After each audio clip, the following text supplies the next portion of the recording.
Hello बच्चों, क्या हाल चाल? सब बढ़िया। तो चलिए, आज जो है बायोलॉजी अकेडमी आप लोग के लिए लेके आया है क्लास 10th बिहार बोर्ड के बच्चों के लिए तीसरा चैप्टर जिसका नाम है परिवहन। इसका ऑब्जेक्टिव क्वेश्चन लेके आया है। चलिए स्टार्ट करते हैं पहले क्वेश्चन के साथ। तो दोस्तों, अपना पहला क्वेश्चन है क्या कि एक कोश के शैवालों में जल का परिवहन होता है। तो इस एक कोश के शैवालों में जल का परिवहन कैसे होता है? तो जितने भी एक कोश के जीव होते हैं ना, उनके शरीर में जल का परिवहन जो है उनके शरीर में जल का परिवहन विसरण क्रिया द्वारा होती है। किसके द्वारा होती है? विसरण क्रिया द्वारा होती है। जितने भी एक कोश के जीव होंगे ना, तो उनके शरीर में जल का परिवहन हो या गैसों का परिवहन हो, कौन सी क्रिया द्वारा होगी? विसरण क्रिया द्वारा होगी। चलिए चलते हैं अगले क्वेश्चन पे, दूसरा नंबर क्वेश्चन। तो दूसरा नंबर क्वेश्चन कह रहा है क्या कि पानी एवं घुलित खनिज का पौधा में स्थानांतरण होता है।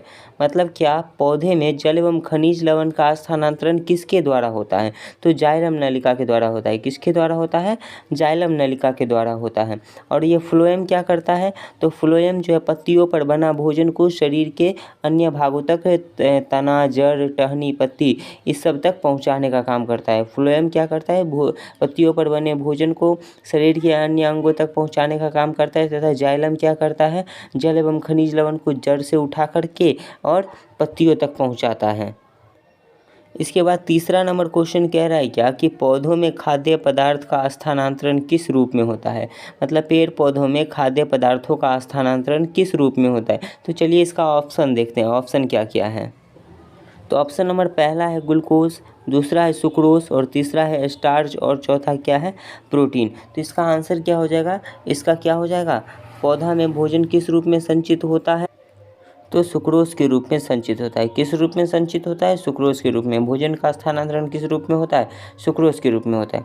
चलिए इसके बाद चलते हैं अगले क्वेश्चन पे। अगला 4 नंबर क्वेश्चन है कि फ्लोएम से खाद्य पदार्थों का परिवहन पौधा में किस दिशा में होता है। मतलब फ्लोएम के द्वारा जो खाद्य पदार्थों का परिवहन किया जाता है, यह पौधे में किस दिशा में किया जाता है। तो अब यह पहला है केवल नीचे की ओर, दूसरा है केवल ऊपर की ओर, तीसरा है ऊपर और नीचे दोनों ओर, इनमें से कोई नहीं। तो इसका क्या हो जाएगा? ऊपर और नीचे दोनों ओर। क्या हो जाएगा? ऊपर और नीचे दोनों ओर। क्योंकि फ्लोएम जो है ना बहुदिशीय होता है और ये पौधे के सभी दिशा में गमन करता है, क्योंकि भोजन को तो पौधे के सभी अंगों तक पहुंचाने का रहता है ना, इसीलिए। चलिए चलते हैं 5वें नंबर क्वेश्चन पे। तो अपना 5वां नंबर क्वेश्चन कहता है क्या? जल तथा घुलनशील लवण का मूल रोम से पत्तियों तक पहुंचने की क्रिया किस ऊतक द्वारा संपन्न होती है। तो मैंने पहले ही बता दिया है क्या कि जल एवं घुलनशील लवण या खनिज लवण को मूल रोम से यानी कि जड़ से लेकर के पत्ती तक पहुंचाने का काम कौन करता है? जाइलम करता है। कौन करता है? जाइलम करता है। कौन करता है? जाइलम करता है। चलिए ऑप्शन देखते हैं उसमें दिया हुआ है कि नहीं। तो ऑप्शन नंबर पहला है कॉर्टेक्स, दूसरा है फ्लोएम, तीसरा है जाइलम, और चौथा क्या है? मूल रोम। तो क्या हो जाएगा?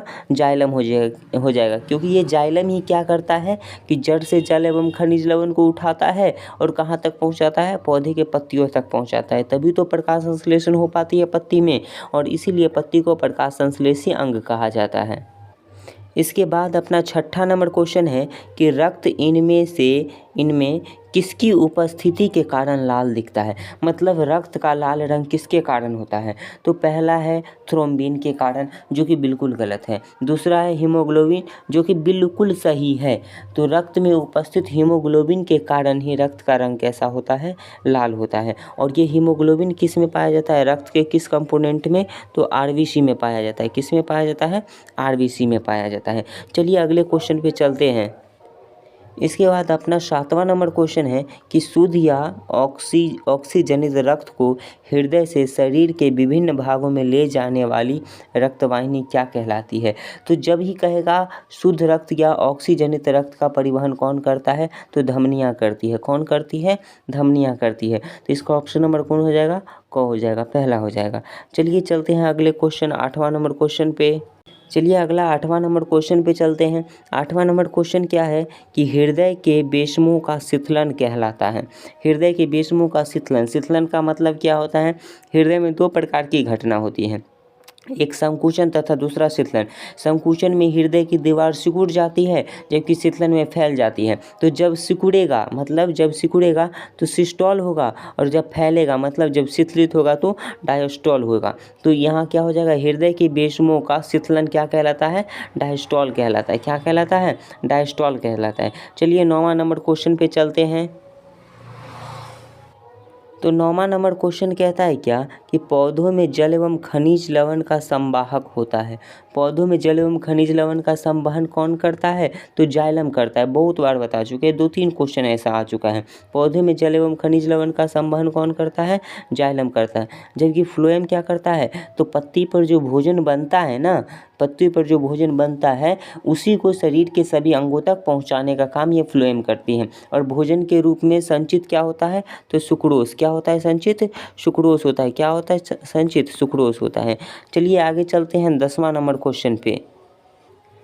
तो 10वां नंबर क्वेश्चन कहता है क्या, संवहन बंडल का निर्माण करता है। संवहन बंडल का निर्माण कौन करता है, तो संवहन बंडल का निर्माण जो है, संवहन बंडल का निर्माण जाइलम तथा फ्लोएम दोनों मिल के करता है। जाइलम तथा फ्लोएम दोनों मिल के करता है। ठीक है, चलिए देखते हैं ये ऑप्शन में है कि नहीं। तो अपना ऑप्शन नंबर पहला है जाइलम, दूसरा है फ्लोएम, और तीसरा क्या है, दोनों मिलकर करता है। तो क्या हो जाएगा, ऑप्शन नंबर सी हो जाएगा, दोनों हो जाएगा, सी हो जाएगा, सी। चलिए अगला क्वेश्चन पे चलते हैं। 11 नंबर क्वेश्चन कह रहा है क्या, जाइलम होता है। जाइलम कैसा होता है, बहुदिशीय होता है, एक दिशीय होता है, या दोनों होता है। तो जाइलम जो है एक दिशीय होता है। जाइलम कैसा होता है, एक दिशीय होता है। ये क्या करता है, जड़ से जल एवं खनिज लवण को उठाता है और पत्ती तक पहुंचा के छोड़ देता है। इसकी एक ही दिशा होती है। जबकि फ्लोएम बहुदिशीय होती है। फ्लोएम बहुदिशीय होती है। फ्लोएम कैसी होती है, बहुदिशीय होती है। इसके बाद 12 नंबर क्वेश्चन कह रहा है क्या कि रक्त की प्रकृति होती है। रक्त की प्रकृति कैसी होती है, तो देखिए जिसका पीएच मान 7 से कम रहेगा, जिसका पीएच मान 7 से कम रहेगा वो अम्लीय होगा। कैसा होगा, अम्लीय। लेकिन जिसका पीएच मान 7 से ज़्यादा रहेगा, जिसका पीएच मान 7 से ज़्यादा रहेगा उसकी प्रकृति कैसी होगी, क्षारीय होगी। तो रक्त का पीएच मान कितना होता है, 7.4 होता है। कितना होता है, 7.4 होता है। तो इस हिसाब से रक्त की प्रकृति कैसी हो जाएगी, क्षारीय हो जाएगी। कैसी हो जाएगी, क्षारीय हो जाएगी। चलिए आगे चलते हैं 13 नंबर क्वेश्चन पे।